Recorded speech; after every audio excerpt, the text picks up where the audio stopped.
మీకేమైనా అర్థమైందా ఎందుకొచ్చాడు, ఎందుకెళ్ళిపోయాడు అన్న సంగతి? అంటే యాక్చువల్‌గా నాకు అర్థమైంది ఏంటంటే, మా స్పీకర్ గారు కొంచెం స్ట్రిక్ట్‌గా ఉన్నారు. 3 మంత్స్ అంటే ఇంత పీరియడ్ లోపు గనక వాళ్ళు అటెండెన్స్ తీసుకోకపోతే వాళ్ళ సభ్యత్వం రద్దవుతది అన్న ఒక కాన్సెప్ట్ అయితే ఒక నడుస్తుంది. దాన్ని నిలబెట్టుకోవడానికి ఈరోజైతే షో ఆఫ్ చేయటానికి అసెంబ్లీకొచ్చారు. ఒక 15 నిమిషాలు మినిమం గౌరవం లేకుండా. నేనేమంటానంటే గవర్నర్ గారు అనేసరికి అల్టిమేట్ మనం గౌరవం ఇవ్వాల్సిన బాధ్యత లెజిస్లేటర్స్‌గా మన మీద ఉంది. ఎంటైర్ రాష్ట్ర ప్రభుత్వ ప్రజలు కూడా గవర్నర్ గారికి ఆ టైప్ ఆఫ్ గౌరవం ఇస్తారు. కానీ గవర్నర్ గారి దగ్గరికి ఏదైనా చిన్నది ఎక్కడైనా అన్యాయం జరిగితే మేము గవర్నర్ గారిని వెళ్ళి కలుస్తామని చెప్తున్న ఈ పెద్ద మనుషులు, గవర్నర్ గారి దగ్గరికి వెళ్ళి మా సమస్యని విన్నవించుకుంటున్నామని ఈ పెద్ద మనుషులు, అదే గవర్నర్ గారు అసెంబ్లీలో నుంచొని ప్రసంగిస్తుంటే రాక వీరు అసెంబ్లీకి వచ్చి అదే గవర్నర్ గారి మీద కాగితాలు ఇసిరి ఆయన అవమానించేటట్టుగా మాట్లాడడం, బిహేవ్ చేయటం అన్నది ఎంతవరకు సమంజసం అన్నది నేను సూటిగా ప్రశ్న చేస్తున్నా. ఎందుకంటే ఒక్కసారి మీరు ఆలోచించుకోవాలి.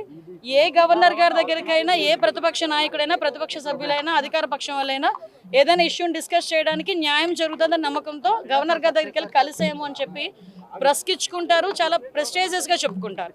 అటువంటి గవర్నర్ గారి ప్రసంగానికి ఆయన ఎవరు ఇంతకు ముందు మీరు రాము అని చెప్పారు, వాళ్ళకి వాళ్ళే ఈరోజు వస్తాము అని చెప్పేసి వాళ్ళకి వాళ్ళు నిర్ణయించుకొని వచ్చారు. వచ్చి ఎందుకు వచ్చారో తెలియదు, ఎందుకు వెళ్ళిపోయారో తెలియదు. అంటే ఈరోజు వాళ్ళు గవర్నర్ గారిని అవమానించడానికి మాత్రమే ఈరోజు అసెంబ్లీకి వచ్చినట్టుగా నాకు కనిపిస్తూ ఉంది. అవమానించడానికి వచ్చారు, అవమానించారు, వెళ్ళిపోయారు అంతే.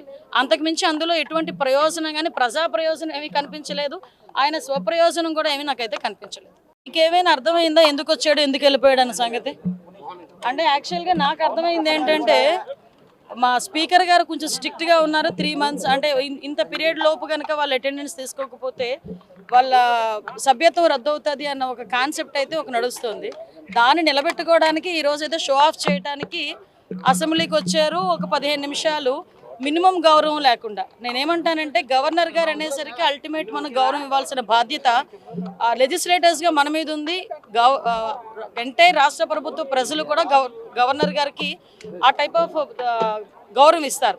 కానీ గవర్నర్ గారి దగ్గరికి ఏదైనా చిన్నది ఎక్కడైనా అన్యాయం జరిగితే మేము గవర్నర్ గారిని వెళ్ళి కలుస్తామని చెప్తున్న ఈ పెద్ద మనుషులు, గవర్నర్ గారి దగ్గరికి వెళ్ళి మా సమస్యని విన్నవించుకుంటున్నామని ఈ పెద్ద మనుషులు, అదే గవర్నర్ గారు అసెంబ్లీలో నుంచొని ప్రసంగిస్తుంటే రాక వీరు అసెంబ్లీకి వచ్చి అదే గవర్నర్ గారి మీద కాగితాలు ఇసిరి ఆయన అవమానించేటట్టుగా మాట్లాడడం, బిహేవ్ చేయటం అన్నది ఎంతవరకు సమంజసం అన్నది నేను సూటిగా ప్రశ్న చేస్తున్నా. ఎందుకంటే ఒక్కసారి మీరు ఆలోచించుకోవాలి. ఏ గవర్నర్ గారి దగ్గరికైనా ఏ ప్రతిపక్ష నాయకుడైనా, ప్రతిపక్ష సభ్యులైనా, అధికార పక్షం వాళ్ళైనా ఏదైనా ఇష్యూని డిస్కస్ చేయడానికి న్యాయం జరుగుతుందన్న నమ్మకంతో గవర్నర్ గారి దగ్గరికి వెళ్ళి కలిసేమో అని చెప్పి ప్రశ్నించుకుంటారు, చాలా ప్రెస్టేజియస్గా చెప్పుకుంటారు. అటువంటి గవర్నర్ గారి ప్రసంగానికి ఆయన ఎవరు ఇంతకు ముందు మీరు రాము అని చెప్పారు, వాళ్ళకి వాళ్ళే ఈరోజు వస్తాము అని చెప్పేసి వాళ్ళకి వాళ్ళు నిర్ణయించుకొని వచ్చారు. వచ్చి ఎందుకు వచ్చారో తెలియదు, ఎందుకు వెళ్ళిపోయారో తెలియదు. అంటే ఈరోజు వాళ్ళు గవర్నర్ గారిని అవమానించడానికి మాత్రమే ఈరోజు అసెంబ్లీకి వచ్చినట్టుగా నాకు కనిపిస్తూ ఉంది. అవమానించడానికి వచ్చారు, అవమానించారు, వెళ్ళిపోయారు అంతే. అంతకుమించి అందులో ఎటువంటి ప్రయోజనం కానీ ప్రజా ప్రయోజనం ఏమీ కనిపించలేదు. ఆయన స్వప్రయోజనం కూడా ఏమీ నాకైతే కనిపించలేదు.